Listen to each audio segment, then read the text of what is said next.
এই ঔষধ ব্যবহার করলে আপনার ডিম উৎপাদন সর্বনিম্ন 10% বৃদ্ধি পাবে। মুরগি ডিম দিচ্ছে বলেই খুশি হচ্ছেন, বেশি খুশি হওয়ার দরকার নেই। আপনার খামারের উৎপাদন যদি 90%-এর নিচে থাকে তাহলে আপনি কখনোই খামার করে সফলতা অর্জন করতে পারবেন না। আসসালামু আলাইকুম। অনেকেই আমাদের প্রশ্ন করেন, ভাই আপনারা অল্প খরচে কিভাবে আপনাদের উৎপাদন ঠিক রাখেন। প্রথমেই বলে রাখি, যদি আপনার উৎপাদন দীর্ঘমেয়াদী স্থায়ী করতে চান তাহলে লুজ ফিডের পরিবর্তে আপনারা কোম্পানির ফিড খাওয়ান। ফিড কিনতে যদিও কিছু টাকা বেশি লাগে, তারপরেও কিন্তু আপনার উৎপাদন স্থায়ী হবে এবং আপনি দীর্ঘদিন বেশি উৎপাদন করতে পারবেন। এতে কিন্তু আপনি বেশি লাভবান হতে পারবেন। কম দামের ফিড কিনে খাওয়ালে ডিমের গুণগত মান ভালো হয় না, যার ফলে ডিমের দামও অনেকটা কম পাওয়া যায়। আমরা কিন্তু অধিকাংশ সময় কোম্পানির ফিড খাওয়ানোর চেষ্টা করি। আমরা নিজেরা খাদ্য উৎপাদন করে সেই খাদ্য খুব কমই খাওয়াই। আমরা নিজেরা ফিড উৎপাদন করলে যে পরিমাণ খরচ হয় এবং যে পরিমাণ টাকা আমরা ডিম বিক্রি করি সেই হিসাব করে দেখেছি এবং কোম্পানির ফিড কিনে আমরা ডিম বিক্রি করে দেখেছি। আমাদের মোটামুটি মনে হয়েছে কোম্পানির ফিড খাওয়ানোর ফলে আমাদের উৎপাদন যেরকম বৃদ্ধি পেয়েছে, ডিমের গুণগত মান ভালো হওয়ার ফলে বাজার থেকেও 10-20 টাকা বেশি মূল্যে আমরা ডিম বিক্রি করতে পেরেছি। এর প্রধান এবং অন্যতম কারণ হচ্ছে আমাদের ডিমের সাইজ এবং ডিমের কোয়ালিটি। ডিমের কোয়ালিটির উপর কিন্তু দাম নির্ভর করে। আপনার ডিমের কোয়ালিটি যদি ভালো না হয় সেক্ষেত্রে কিন্তু আপনি সম্পূর্ণ দাম পাবেন না, বাজারের থেকে 20-30 টাকা কম বিক্রি করতে হতে পারে। তাই আপনারা সবসময় ডিমের গুণগত মান ভালো করার চেষ্টা করবেন। আজকে আমরা বলবো কিভাবে অল্প খরচে অল্প টাকায় আমরা আমাদের উৎপাদন ঠিক রাখি এবং আমাদের ডিমের গুণগত মান ভালো করার চেষ্টা করি। প্রথমে বলে রাখি, আমরা যে ওষুধটি মেশাচ্ছি খাদ্যের সাথে সেটি কিন্তু কোনো সাধারণ ওষুধ নাই, এটি এক ফর্মুলা ভেট। আমরা কিন্তু অনেক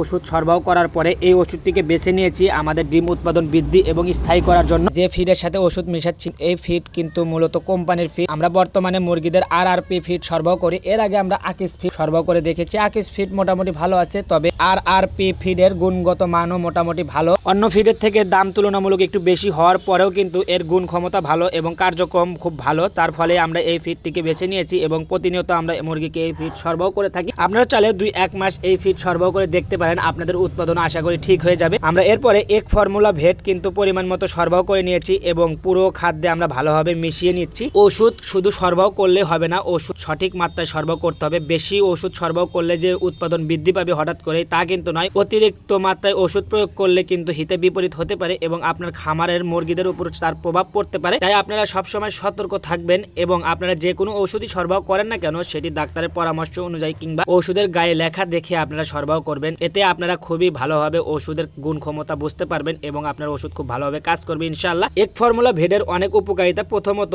এক ফর্মুলা ভেট খাওয়ালে আপনার ডিম উৎপাদন স্থায়ী থাকবে, স্থিতিশীল থাকবে এবং আপনার ডিমের গুণগত মান ভালো থাকবে। শুধু যে ডিমেরই উপকার হবে তা নয়, এক ফর্মুলা ভেট খাওয়ালে আপনার ডিমের গুণগত মান ভালো থাকার পাশাপাশি আপনার মুরগির সুস্বাস্থ্যের অধিকারী হবে, আপনার মুরগির স্বাস্থ্য ধরে রাখতে সাহায্য করবে ইনশাআল্লাহ। আপনার মুরগির স্বাস্থ্য ধরে রাখার জন্য কিন্তু আপনারা এক ফর্মুলা ভেট সরবরাহ করে দেখতে পারেন। আমরা এই ওষুধটি সরবরাহের মাধ্যমে আমাদের ডিম উৎপাদন স্থায়ী নিশ্চিত করেছি আলহামদুলিল্লাহ। আপনারা চাইলেও প্রয়োগ করে দেখতে পারেন। যাই হোক, আমাদের জন্য দোয়া করবেন, আমাদের খামারের জন্য দোয়া করবেন। সকলে ভালো থাকবেন, সুস্থ থাকবেন। আল্লাহ হাফেজ।